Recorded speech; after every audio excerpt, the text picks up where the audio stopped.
ಡಿಕೆಶಿ ಸಂಪುಟದಲ್ಲಿ ಮಹಿಳೆಯರಿಗೆ ಇಲ್ಲ ಸ್ಥಾನ. ಅಸಮಾಧಾನಗೊಂಡಿರುವ ಮಹಿಳಾ ಮುಖಂಡರು. ಒಂದು ಸ್ಥಾನಕ್ಕಾಗಿ ಸಿಎಂ ಮಾಜಿ ಸಿಎಂ ಬೆನ್ನಿಗೆ ಬಿದ್ದ ಶಾಸಕಿಯರು. ತಮಗೊಂದು ಅವಕಾಶ ಕೊಡಿ ಅಂತ ಇಬ್ಬರ ಮೇಲೆ ಭಾರಿ ಡಿಮ್ಯಾಂಡ್. ಸಿಎಂ ಮಾಜಿ ಸಿಎಂ ಭೇಟಿಯಾಗಿ ಡಿಮ್ಯಾಂಡ್ ಇಡ್ತಾ ಇದ್ದಾರೆ ಶಾಸಕಿಯರು. ಉಮಾಶ್ರೀ, ಲಕ್ಷ್ಮೀ ಹೆಬ್ಬಾಳ್ಕರ್, ನಯನಾ ಮೋಟಮ್ಮ ಬೇಡಿಕೆಯನ್ನು ಇಡ್ತಾ ಇದ್ದಾರೆ. ಇನ್ನು ಗಾಯತ್ರಿ ಶಾಂತೇಗೌಡರಿಂದಲೂ ಮತ್ತೆ ಸಚಿವ ಸ್ಥಾನಕ್ಕೆ ಡಿಮ್ಯಾಂಡ್ ಇಡಲಾಗ್ತಾ ಇದೆ. ಹೆಸರಿತ್ತು, ಪಟ್ಟಿಯಲ್ಲಿ ಹೆಸರಿತ್ತು, ಕೊನೆ ಮೂಮೆಂಟಲ್ಲಿ ಚೇಂಜ್ ಮಾಡಿದ್ದು ಬಹಳಷ್ಟು ಆಕ್ರೋಶಕ್ಕೂ ಕಾರಣವನ್ನು ವ್ಯಕ್ತಪಡಿಸುವಂಥ ನಿಟ್ಟಿನಲ್ಲಿ ಈಗ ತಮಗೊಂದು ಅವಕಾಶ ಕೊಡಿ ಅಂತ ಇಬ್ಬರ ಮೇಲೆ ಡಿಮ್ಯಾಂಡ್ ಇಡಲಾಗ್ತಾ ಇದೆ. ಸಿಎಂ ಹಾಗೂ ಮಾಜಿ ಸಿಎಂ ಮೇಲೆ ಒತ್ತಡ ಹೇರಲಾಗ್ತಾ ಇದೆ. ಉಮಾಶ್ರೀ, ನಯನಾ ಮೋಟಮ್ಮ, ಲಕ್ಷ್ಮೀ ಹೆಬ್ಬಾಳ್ಕರ್, ಗಾಯತ್ರಿ ಶಾಂತೇಗೌಡರಿಂದಲೂ ಕೂಡ ಮತ್ತೆ ಸಚಿವ ಸ್ಥಾನಕ್ಕೆ ಭಾರಿ ಡಿಮ್ಯಾಂಡ್ ಇಡಲಾಗ್ತಾ ಇದೆ. ಕೊಟ್ಟು ಕಸಿದುಕೊಂಡಿದ್ದೀರಾ, ಮತ್ತೆ ಕೊಡಿ ಅಂತ ಮನವಿ ಮಾಡಿದ್ದಾರೆ. ಇನ್ನು ಬಹಳಷ್ಟು ಹೆಸರುಗಳು ಕೇಳಿ ಬರ್ತಾ ಇತ್ತು. ಈಗ ಮಹಿಳಾ ಕೋಟದಡಿ ಏನಿಲ್ಲ ಅಂದ್ರೂ ಒಂದು 2-3 ಕೊಡ್ಬೋದು ಅನ್ನೋಂಥ ಎಕ್ಸ್ಪೆಕ್ಟೇಷನ್ನು ಇತ್ತು. ಇಲ್ಲ ಅಂತೇನಲ್ಲ. ಅಲ್ಲಿ ರೂಪಕಲಾ ಶಶಿಧರ್, ಆರತಿ ಕೃಷ್ಣ, ಬಲ್ಕೀಶ್ ಬಾನು ಇವರೆಲ್ಲರ ಹೆಸರು ಕೇಳಿ ಬರ್ತಾ ಇತ್ತು. ಈಗ ಅವರಿಂದ ಒತ್ತಾಯ ಕೇಳಿ ಬರ್ತಾ ಇದೆ. ಮಹಿಳೆಯರಿಗೆ ಕೊಡಬೇಕು ಅಂತ ಬೇಡಿಕೆಯನ್ನು ಇಟ್ಟಿದ್ದಾರೆ ಶಾಸಕಿಯರು. ಯಾಕಂತ ಹೇಳಿದ್ರೆ ನೆರೆ ರಾಜ್ಯಗಳಲ್ಲಿ ಅವಕಾಶ ಕೊಟ್ಟು ಕಾಂಗ್ರೆಸ್ ಹೈಕಮಾಂಡ್ ನಮ್ಮ ರಾಜ್ಯಕ್ಕೆ ಯಾಕೆ ಹಿಂಗೆ? ಸೊ ಅಲ್ಲೆಲ್ಲ ಕೊಟ್ಟಾಗ ಮತ್ತು ಹೋದಾಗ ಬಂದಾಗ ಈ ಬಹಿರಂಗ ಸಭೆ ಸಮಾರಂಭಗಳಲ್ಲಿ ರಾಹುಲ್ ಗಾಂಧಿ ಅವರು ಕೂಡ ಅದನ್ನೇ ಹೇಳ್ತಾ ಇದ್ರು.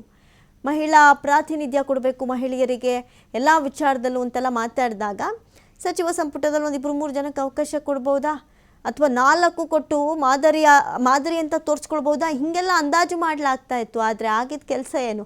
ಮೊದಲನೇ ಪಟ್ಟಿಯಲ್ಲಿಲ್ಲ, 2ನೇ ಪಟ್ಟಿಯಲ್ಲೂ ಇಲ್ಲ. ಇದ್ದವರ ಒಬ್ಬರು ಹೆಸರನ್ನು ಕೂಡ ಕಸಿದುಕೊಂಡ್ರು. ಯಾರು ಅಂತ ಅನೌನ್ಸ್ ಮಾಡಿಲ್ಲ. ಅಳೆದು ತೂಗಿ ಲೆಕ್ಕಾಚಾರ ಹಾಕಿ ಯಾವ ಆಧಾರದ ಮೇಲೆ ಯಾರಿಗೆ ಕೊಡಬೇಕು ಅನ್ನುವಂಥ ಚಿಂತನೆಯನ್ನು ನಡೆಸ್ತಾ ಇದ್ದಾರೆ ಅನ್ನೋದು ಗೊತ್ತಿಲ್ಲ. ಅದ್ರ ಬಗ್ಗೆ ಯಾವುದೇ ಸುಳಿವು ಕೂಡ ಬಿಟ್ಕೊಡ್ತಾ ಇಲ್ಲ. ಅಥವಾ ಮಹಿಳೆ ಕೊಡ್ತಾರಾ ಅದು ಕೊಡಲ್ವ? ಯಾಕಂದರೆ ಇರೋದು ಇನ್ನೊಂದು ಸ್ಥಾನ. ಅದಕ್ಕೆ ಡಿಮ್ಯಾಂಡ್ ಅನ್ನೋಂಗಾಗಿದೆ. ಹೊರಗಡೆ ಅಪಾರ ಪ್ರಮಾಣದ ಪ್ರೊಟೆಸ್ಟ್ಗಳು ನಡೀತಾ ಇದೆ. ಕೆಲವೊಂದು ಮಿತಿ ಮೀರಿದಂಥ ಪ್ರೊಟೆಸ್ಟ್ಗಳನ್ನು ಕೂಡ ನೋಡಬೇಕಾಗಿತ್ತು. ಡಿ.ಕೆ.ಶಿ ಅವರ ಭಾವಚಿತ್ರಕ್ಕೆ ಪೆಟ್ಟು ಕೊಡೋ ಮೂಲಕವೂ ಪ್ರತಿಭಟನೆಯನ್ನು, ಅಸಮಾಧಾನವನ್ನು ಹೊರಹಾಕಿದಂಥ ಅನೇಕ ಪ್ರಸಂಗಗಳನ್ನು ನಾವು ಮೊನ್ನೆಯಿಂದಲೂ ನೋಡ್ತಾ ಇದ್ದೀವಿ. ಇನ್ನು ನಯನಾ ಮೋಟಮ್ಮ ದೆಹಲಿಯತ್ತವೂ ಹೋಗಿ ಬಂದಿದ್ದು ಮೊನ್ನೆ ಅಂದರೆ ಕಳೆದ ವಾರವೆಲ್ಲ ನಾವು ಗಮನಿಸೋದಾದರೆ ಹೀಗೆಲ್ಲ ಇರುವಂಥ ಈ ಸಂದರ್ಭದಲ್ಲಿ ಯಾರಿಗೆ ಸಿಗ್ಬೋದು ಅವಕಾಶ? ಒಂದೇ ಒಂದು, ಅದನ್ನು ಮಹಿಳೆಯರು ಕೊಡ್ತಾರಾ, ಕೊಡಲ್ವಾ? ಹೀಗೆಲ್ಲ ಪ್ರಶ್ನೆಗಳಂತೂ ಎದ್ದಿದೆ. ಅಸಮಾಧಾನಗೊಂಡಿದ್ದಾರೆ ಮಹಿಳಾ ಮುಖಂಡರು. ಒಂದು ವೇಳೆ ಇರೋದೊಂದು ಸ್ಥಾನನೂ ಮಹಿಳೆಗೂ ಕೊಡದೆ ಹೋದರೆ ಮಹಿಳಾ ವಿರೋಧಿ ಕಾಂಗ್ರೆಸ್ ಎನ್ನುವಂಥ ಹಣೆಪಟ್ಟಿಯನ್ನು ಕಾಂಗ್ರೆಸ್ ಕಟ್ಕೊಳ್ಬೇಕಾಗತ್ತೆ. ಹೈಕಮಾಂಡ್ ಏನು ಮಾಡುತ್ತಿದ್ರಲ್ಲಿ ನೋಡಬೇಕು. ಅಥವಾ ರಾಜ್ಯದ ನಾಯಕರು ಏನಾದ್ರು ಇವರು ಕೊಡೋಣ ಇಲ್ಲ ಇವರು ಕೊಡೋಣ ಅಂತ ಏನಾದರೂ ವೆಯ್ಟ್ ಮಾಡಿಸಿದ್ದಾರಾ? ಅಥವಾ ಅದ್ರ ಬಗ್ಗೆ ಚಿಂತನೆಗಳು ನಡೀತಾ ಇದೆಯಾ? ಕೊಟ್ಟರು ಯಾರಿಗೆ ಕೊಡಬಹುದು, ಯಾವ ಆಧಾರದ ಮೇಲೆ ಕೊಡಬಹುದು? ಈಗ ಸಚಿವೆಯಾಗಿ ಕಾರ್ಯವನ್ನು ನಿರ್ವಹಿಸಿದ್ರು ಈ ಹಿಂದೆ ಲಕ್ಷ್ಮೀ ಹೆಬ್ಬಾಳ್ಕರ್. ಸಮರ್ಥವಾಗಿ ತಮ್ಮನ್ನು ತಾವು ಗುರುತಿಸ್ಕೊಂಡ್ರು. ಸಚಿವೆ ಅಂದರೆ ಹಿಂಗಿರಬೇಕಪ್ಪ ಅಂತ ಹೇಳುವಷ್ಟರ ಮಟ್ಟಿಗೆ ಕಾರ್ಯವೈಖರಿಯಲ್ಲಿ ತೊಡಗಿದ್ರು. ಅದರಲ್ಲೂ ಗೃಹ ಜ್ಯೋತಿ ಅಥವಾ ಗೃಹಲಕ್ಷ್ಮಿ ಅನ್ನುವಂಥ ವಿಚಾರಕ್ಕೆ ಬಂದರೆ ಎಲ್ಲರೂ ಕೇಳ್ತಿದ್ದಿದ್ದೆ ಲಕ್ಷ್ಮೀ ಹೆಬ್ಬಾಳ್ಕರ್ ಎಲ್ಲಿ ಅಂತ. ಈ ರೀತಿಯಾಗಿ ಕಾಣಿಸ್ಕೊಂಡ್ರು. ಹಂಗಾಗಿ ಮಹಿಳಾ ಮತ್ತು ಮಕ್ಕಳ ಕಲ್ಯಾಣ ಇಲಾಖೆಯಾಗಿ, ಮಹಿಳೆಯರ ಜನಪ್ರತಿನಿಧಿಯಾಗಿ ಈಗ ಮಹಿಳೆ ಬೇಕು. ಹಾಗಾಗಿ ಸರ್ಕಾರ ಏನು ತೀರ್ಮಾನ ಮಾಡುತ್ತೆ? ಹೈಕಮಾಂಡ್ ಯಾರನ್ನು ಸೂಚಿಸುತ್ತೆ? ಹೈಕಮಾಂಡ್ ಸೂಚಿಸಿದವರನ್ನು ರಾಜ್ಯ ಸರ್ಕಾರ ಇಲ್ಲ ಇವರಲ್ಲ ಅವರು ಅಂತ ಏನಾದ್ರು ಹೇಳ್ತಾ ಇದೆಯಾ? ಇಲ್ಲಿ ಯಾರ ಮಾತು ನಡೀತಾ ಇದೆ ಎಲ್ಲವೂ ಕೂಡ ನಿಗೂಢವಾಗಿದೆ. ಒಂದು ಸ್ಥಾನಕ್ಕಾಗಿ ಈಗ ಸಿಎಂ ಮಾಜಿ ಸಿಎಂ ಬೆನ್ನಿಗೆ ಬಿದ್ದಿದ್ದಾರೆ ಶಾಸಕಿಯರು. ತಮಗೊಂದು ಅವಕಾಶ ಮಾಡಿಕೊಡಿ ಅಂತ ಇಬ್ಬರ ಮೇಲೆ ಭಾರಿ ಒತ್ತಡವನ್ನು ಹೇರಲಾಗ್ತಾ ಇದೆ. ಸಿಎಂ ಮಾಜಿ ಸಿಎಂ ಭೇಟಿಯಾಗಿ ಡಿಮ್ಯಾಂಡನ್ನು ಇಡ್ತಾ ಇದ್ದಾರೆ ಶಾಸಕಿಯರು.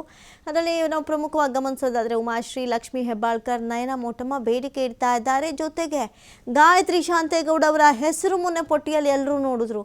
ಆದರೆ ಆ ನಂತರದಲ್ಲಿ ಆ ಹೆಸರು ಇಲ್ಲ. 20ರಲ್ಲಿ 19 ಜನ ಫೈನಲೈಸ್ ಮಾಡಿದ್ರು. ಪದಗ್ರಹಣವೂ ಆಯಿತು.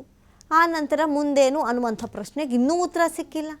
ಮತ್ತು ಈಗ ಅವ್ರಿಗೇ ಸಚಿವ ಸ್ಥಾನ ಕೊಡಿ ಅನ್ನುವಂಥ ಡಿಮ್ಯಾಂಡ್ ಕೂಡ ಏರ್ಪಟ್ಟಿದೆ.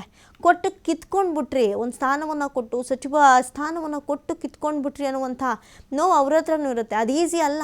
ಅದು ನಾವು ಓಕೆ ಹೋದ್ರೋಯ್ತು ಬಿಟ್ಟು ಹಾಕೋನೋ ಮಟ್ಟಿಗೆ ಬರಲ್ಲ. ಯಾಕಂತ ಹೇಳಿದ್ರೆ ಸಚಿವ ಸ್ಥಾನ ಅನ್ನೋದು ಅಷ್ಟು ಇಂಪಾರ್ಟೆಂಟ್ ಆಗುತ್ತೆ. ಹಾಗಾಗಿ ಮತ್ತೆ ಕೊಡಿ ಅಂತ ಮನವಿಯನ್ನು ಮಾಡಲಾಗ್ತಾ ಇದೆ. ರೂಪಕಲಾ ಶಶಿಧರ್, ಬಲ್ಕೀಶ್ ಬಾನು ಅವರಿಂದಲೂ ಕೂಡ ಭಾರಿ ಒತ್ತಾಯಗಳು ಕೇಳಿ ಬರ್ತಾ ಇದೆ. ಮಹಿಳೆಯರಿಗೆ ಕೊಡಬೇಕು ಅನ್ನುವಂಥ ಬೇಡಿಕೆಯನ್ನು ಇಟ್ಟಿದ್ದಾರೆ ಶಾಸಕಿಯರು. ಯಾರು ಕೊಡ್ತಾರೆ ಅನ್ನೋದು ಕೂಡ ಈಗ ಯಕ್ಷ ಪ್ರಶ್ನೆಯಾಗಿ ಉಳಿದಿದೆ. ಅದರಲ್ಲೂ ಕೂಡ ಯಾವಾಗಲೂ ಕಾಂಗ್ರೆಸ್ ಹೇಳ್ತಾ ಇತ್ತು ಮಹಿಳೆಯರಿಗೆ ಅವಕಾಶಗಳನ್ನ ಕೊಡಬೇಕು ಅಂತ. ಅದರಂತೆಯೇ ನಾವು ನೆರೆ ರಾಜ್ಯಗಳನ್ನು ಪರಿಗಣನೆಗೆ ತೆಗೆದುಕೊಂಡ್ರೆ ತೆಲಂಗಾಣ ಆಗಿರಬಹುದು, ತಮಿಳುನಾಡು ಆಗಿರಬಹುದು, ಕೇರಳ ಆಗಿರ್ಬೋದು, ಇಲ್ಲಿ ಒಂದೊಂದು ಕಡೆ 2, 3 ಈ ರೀತಿಯಾದಂಥ ಸಚಿವ ಸ್ಥಾನವನ್ನು ಕೊಟ್ಕೊಂಡು ಬಂದರು. ಆದರೆ ಕರ್ನಾಟಕಕ್ಕೆ ಯಾಕೆ ಅನ್ಯಾಯ? ಯಾಕೆ ಇಲ್ಲಿ ಸಮರ್ಥ ಮಹಿಳೆಯರಿಲ್ವಾ? ನಿಭಾಯಿಸೋಕ್ಕಾಗಲ್ವಾ? ಯಾಕೆ ಈ ರೀತಿಯಾದಂಥ ಅನ್ಯಾಯ ಮಾಡ್ತಾ ಇದ್ದೀರಿ ಅನ್ನುವಂಥ ಪ್ರಶ್ನೆಗಳು ಕೂಡ ಎದ್ದಿದೆ. ಹಾಗಾಗಿ ರಾಜ್ಯದಲ್ಲಿ ಮಹಿಳೆಯರ ಕಷ್ಟ ಸುಖಗಳಿಗೆ ಜನಪ್ರತಿನಿಧಿಯಾಗಿ ಕೆಲಸ ಮಾಡುವಂತಹ ಆ ಒಂದು ಸ್ಥಾನಕ್ಕೆ ಉತ್ತಮ ವ್ಯಕ್ತಿಯನ್ನು ಆಯ್ಕೆ ಮಾಡಿ, ಹಾಗಾದರೆ ಯಾರನ್ನು ಮಾಡ್ತೀರಾ ಅನ್ನುವಂಥ ಪ್ರಶ್ನೆ ಕೂಡ ಈಗಿದೆ. ಹಾಗಾಗಿ DKಶಿ ಸಂಪುಟದಲ್ಲಿ ಸದ್ಯಕ್ಕೆ ಮೊದಲನೇ ಪಟ್ಟಿಯಲ್ಲಿ ಅವಕಾಶ ಇರಲಿಲ್ಲ, ಎರಡನೇ ಪಟ್ಟಿಯಲ್ಲೂ ಇದ್ದಿದ್ದೊಂದು ಅವಕಾಶವನ್ನು ಕಸಿದುಕೊಂಡಂಥ ಸ್ಥಾನ ಈಗ ಯಾರ ಪಾಲಾಗುತ್ತೆ ಕಾದು ನೋಡಬೇಕು. ಅಥವಾ ಮಹಿಳೆಯರಿಗೆ ಕೊಡ್ತಾರಾ ಕೊಡಲ್ವಾ ಅನ್ನುವಂಥ ಪ್ರಶ್ನೆ ಕೂಡ ಇದೆ. ನೋಡಬೇಕೇನಾಗುತ್ತೆ ಅಂತ.